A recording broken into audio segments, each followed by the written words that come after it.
यदि आप चाहते हैं कि परमेश्वर का वचन मुझ पर नियंत्रण ले, तो आपको ज़्यादा से ज़्यादा बार बार आपको वचनों को पढ़ना चाहिए, बार बार वचनों को सुनना चाहिए, बार बार आपको वचनों को अपनी जुबान से बोलना चाहिए और विश्वास करना चाहिए कि बाइबल में जो लिखा है वो सच है।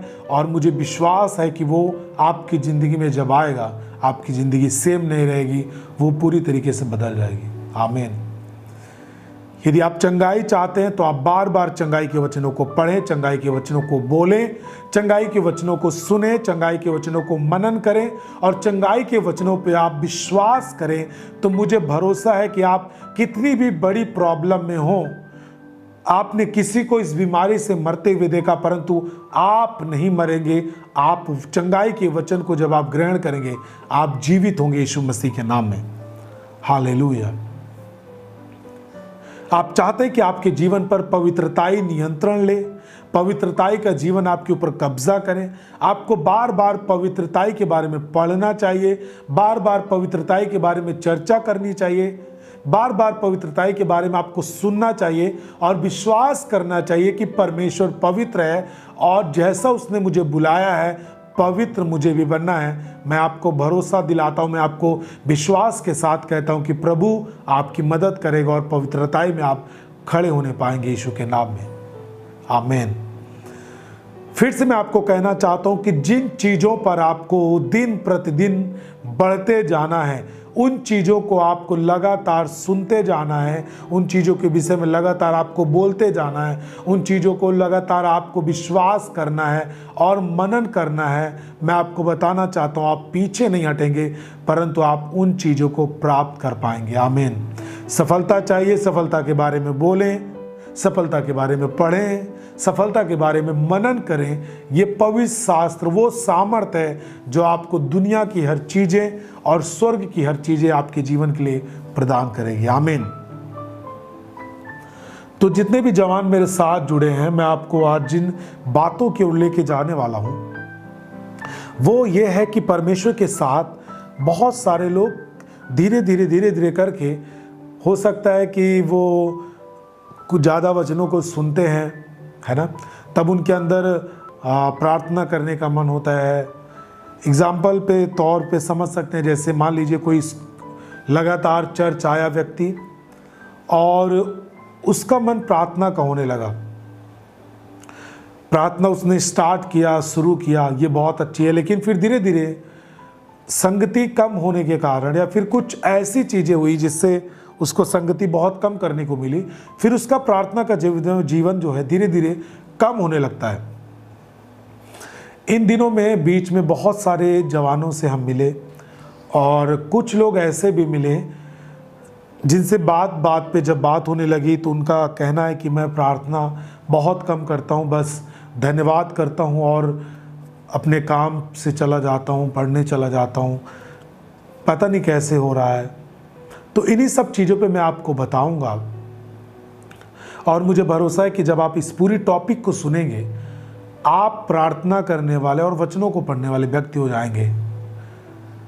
मैं इसलिए आपके सामने आया हूं परमेश्वर के वचन को लेकर, ताकि आपके अंदर एक सिद्धता आए और आप मसीह से दूर ना हो परंतु मसीह के करीब आए। देखिए, ऐसा कोई भी व्यक्ति नहीं है जिसके जीवन में कुछ ना कुछ थोड़ी बहुत कमियां आती हैं। हर व्यक्ति के जीवन में आती है, उतार चढ़ाव आता है। प्रार्थना का जीवन उतार चढ़ाव, बाइबल का वचन पढ़ना उतार चढ़ाव आता है, लेकिन धन्य है वे जो लगातार बना कर रखते हैं, क्योंकि ये चीज़ें आपके जीने का आधार है, ये चीज़ें आपके जिंदगी का आधार है, ये चीज़ें मसीह में खड़े रहने का आधार है। हालेलुया। देखिए, परमेश्वर के साथ समय आपको बिताना चाहिए।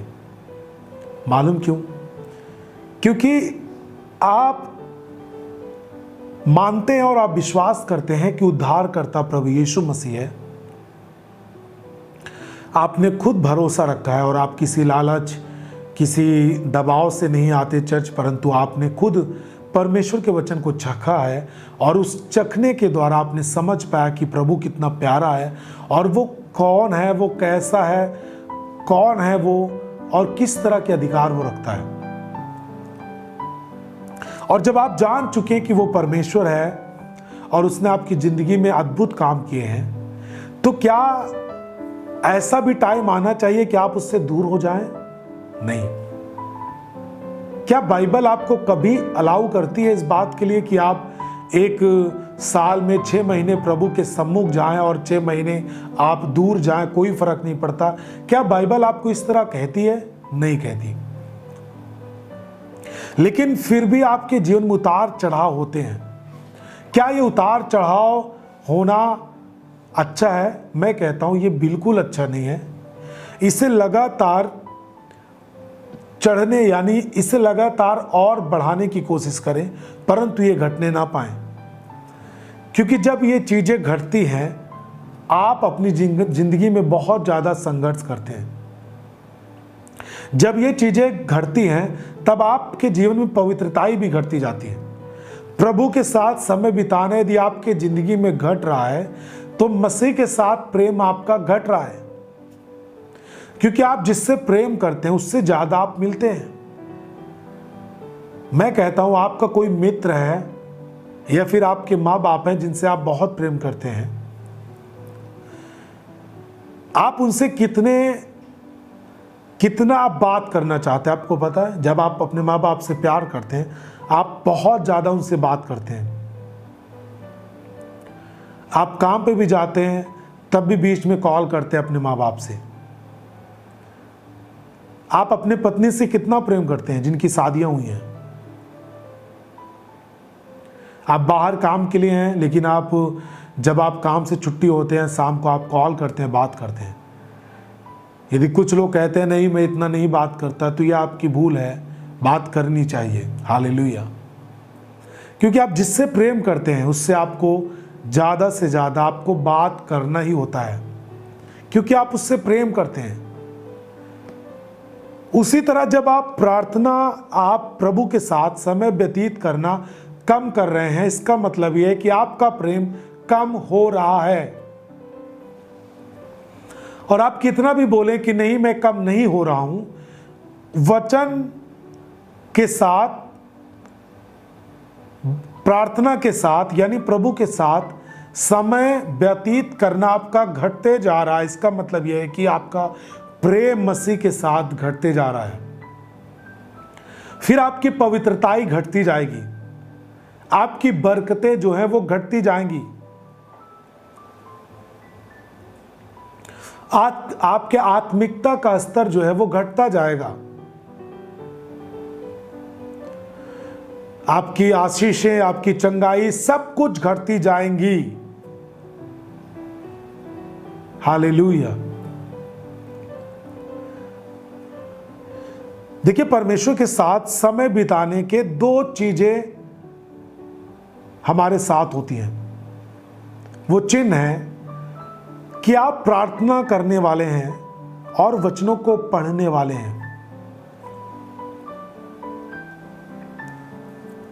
प्रार्थना करना और वचन पढ़ना साबित करता है कि आप प्रभु के साथ समय व्यतीत कर रहे हैं। देखिए, प्रार्थना करने और वचन पढ़ने के समय में ही केवल आप परमेश्वर के साथ समय बिताते हैं। अन्यथा और कोई भी काम दुनिया का नहीं है जिसके द्वारा परमेश्वर के साथ समय बिताते हों। यदि आप प्रार्थना नहीं करते और वचन नहीं पढ़ते, प्रार्थना और वचन में आप समय नहीं व्यतीत करते हैं, तो आपके पास और कोई जरिया नहीं है कि आप परमेश्वर के साथ समय व्यतीत करते हैं। देखिए, ऑनलाइन अभी चर्च में ऑनलाइन मीटिंग चलती है, तो चर्च की ऑनलाइन मीटिंग के जरिए आप 2 दिन प्रभु की उपस्थिति में रह पाते हैं। अन्य दिन सोमवार, मंगलवार, बुधवार, शुक्रवार और शनिवार, इन दिनों में आप कैसे प्रभु के साथ रहेंगे, कैसे बैठेंगे? क्या आप बृहस्पतिवार को चर्च के साथ आराधना में शामिल होते हैं?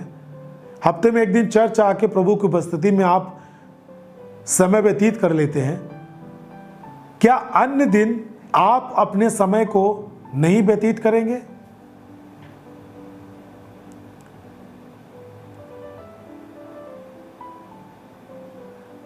यदि आपके पास बहुत सारे काम हैं, तब भी आपको वचन और प्रार्थना में समय व्यतीत करना होगा, क्योंकि मैंने आपको बोला कि प्रार्थना करने और वचन पढ़ने के समय में ही केवल आप प्रभु के साथ समय व्यतीत करते हैं।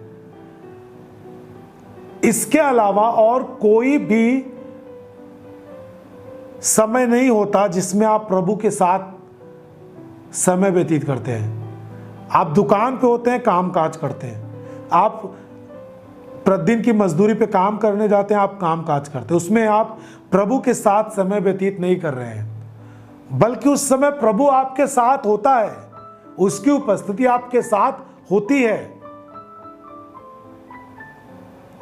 लेकिन उस समय आप प्रभु के साथ नहीं होते।